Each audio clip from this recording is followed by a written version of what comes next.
There's something ancient about the woods. Something older than roads, older than towns, older than us. When you walk deep enough into the trees, you start to feel it, that quiet weight in the air, like the forest is holding its breath. Time slows down out there. Sounds seem to vanish. And suddenly, every snap of a twig feels louder than it should. Being alone in the woods does something to your mind. Maybe it's the silence. Maybe it's the shadows. Maybe it's just that nagging thought that you're not really alone. That something is watching. That something has always been there. These stories aren't made up around a campfire. They come from people who say they lived through them. People who went into the forest and came back with memories they still can't explain. Some were just hiking. Some were camping. Some were trying to get home before dark. But all of them felt that moment. That twist in the air when the woods changed, and nothing felt right anymore. Tonight, you'll hear 3 of those stories. Real accounts shared online or passed down from person to person. They aren't just stories about getting lost. They're stories about being found by something you don't want finding you. So sit back, turn down the lights, and listen closely, because once the woods go quiet, that's when it begins. Just a heads up, these stories include disturbing details and might not be for everyone. Proceed with caution. It started as a way to clear his head. A solo hike just a few days deep in the Appalachian woods. He picked a trail most people avoided, old, unmarked in places and rarely talked about. That was the point. No people, no noise, just him and the trees. He packed light but smart. Tent, food, knife, flashlight, and a phone that lost signal as soon as he hit the first ridge. The deeper he went, the quieter it became. Birds disappeared. Even insects seemed to fade. The only sound left was the soft rush of wind through the branches, brushing against each other like whispering voices. By the first night, he was camped in a small clearing surrounded by pines.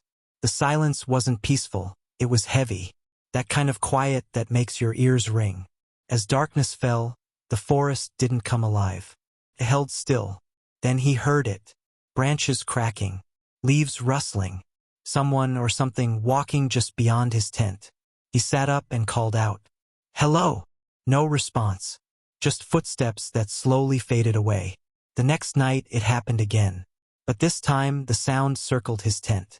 Closer, slower, like it wanted him to know it was there. When he shouted this time, something answered. It was his own voice. "Hey, come here." Same tone, same pitch, but it wasn't coming from his mouth. It came from the trees. The third morning, he woke up to find his pack had been unzipped. Not torn. Unclipped, carefully opened. A small spiral symbol had been scratched into the dirt beside it. He hadn't seen anything like it before. He packed up and moved camp. But the mimic followed. Every night, no matter where he pitched his tent, the footsteps would return. And eventually the voice. "Come here. Help me." Sometimes even laughter. Always his voice. By the fourth day, sleep-deprived and rattled, he decided to leave early. He didn't take the trail. He just ran, cutting through brush and ducking under fallen trees. But the footsteps stayed behind him, exactly behind. When he stopped to catch his breath, they stopped too. Always at the same distance. Near sundown, he saw the edge of the trailhead. Relief. His car was parked just beyond it, the only vehicle in the lot.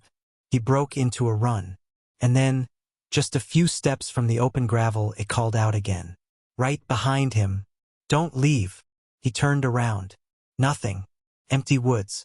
Still, he didn't feel alone. He got into the car, locked the doors, and didn't stop driving for over an hour. Town lights, people, buildings. He didn't realize how much he missed them until they were in front of him again. At a red light just outside the next town, he finally let himself breathe. His hands were still shaking on the wheel. Then, knock, knock. 2 quick taps on the roof of the car. He looked up through the window, into the mirror, and then all around. Nothing. No one. But the next day he found that same spiral symbol.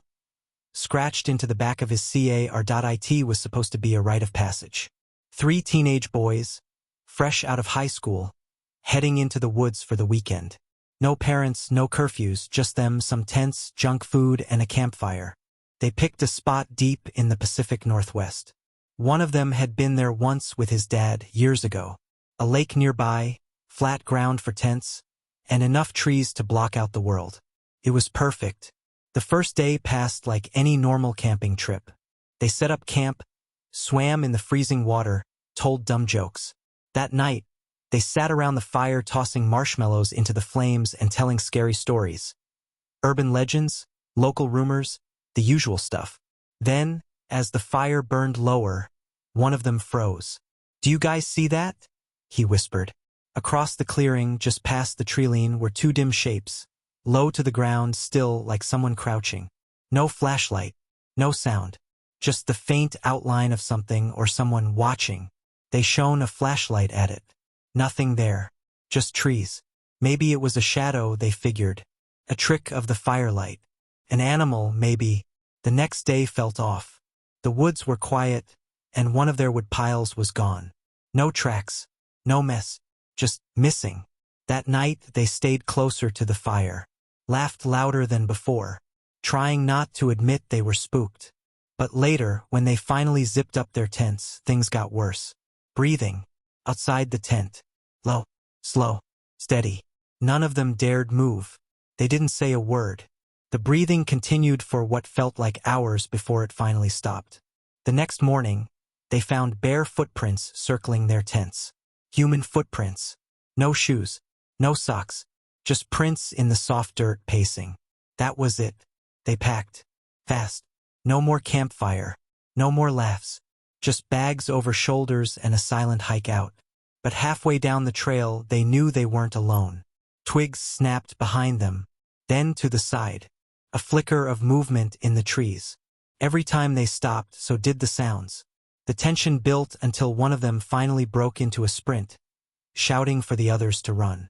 One of them tripped. He landed hard, scraping his elbow. And when he looked up, he saw it. A figure crouched between the trees. Unmoving, perfectly still. It didn't blink, didn't speak, just stared. He scrambled up and ran. None of them stopped again. They just kept running until the trees thinned, the road appeared, and headlights from a passing car lit the way. Later, when they told a local sheriff what happened, he didn't laugh. Didn't doubt them either. He just looked at them for a long time and said, "Yeah. People've seen that thing before. Whatever it is. You were lucky it didn't follow you farther. It wasn't supposed to take long. Just a walk home after visiting an old friend in the countryside." The sun was low, dipping behind the hills, and she didn't want to walk the long way around by the road. There was a path through the woods. She'd taken it before, once in daylight. A bit overgrown, but it cut the trip nearly in half. So she turned off the gravel road and followed the tree-lined trail, her bag light and her coat zipped tight against the cool evening air. First, it was peaceful. The trees whispered in the wind.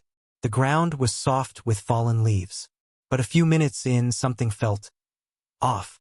She passed a tree she recognized, then passed it again. The path twisted in ways she didn't remember.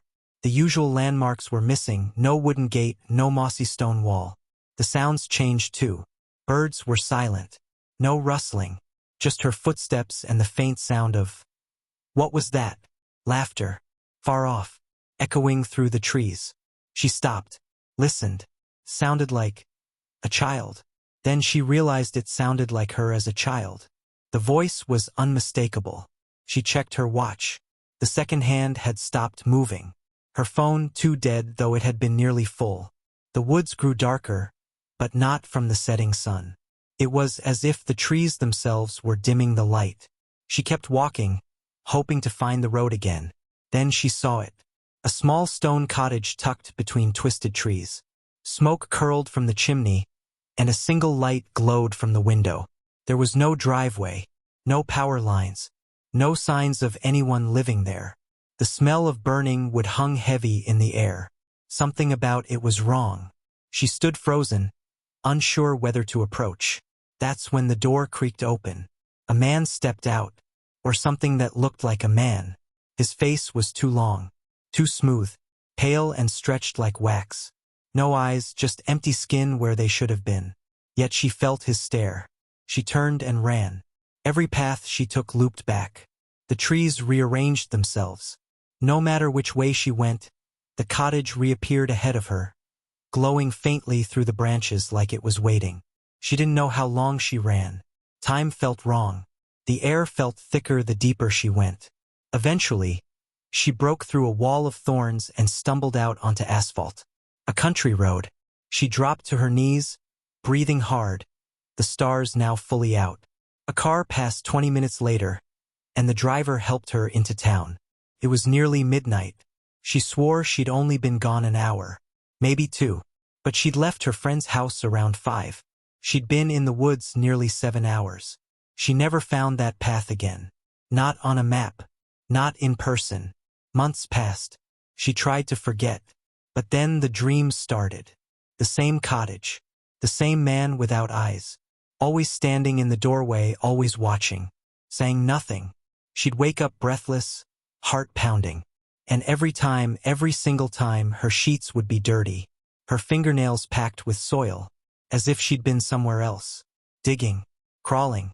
Trying to get back. There's a certain kind of fear that only the forest can bring. Not the fear of wild animals or getting caught in the rain. It's deeper than that. Quieter. It's the fear of being alone, of not knowing what's around the next bend, or what might be following behind. It's the fear of being watched when no one should be there. The fear of getting lost somewhere that doesn't want you to be found. The woods are old. Older than the names we give them. Older than the maps we draw and the trails we try to mark.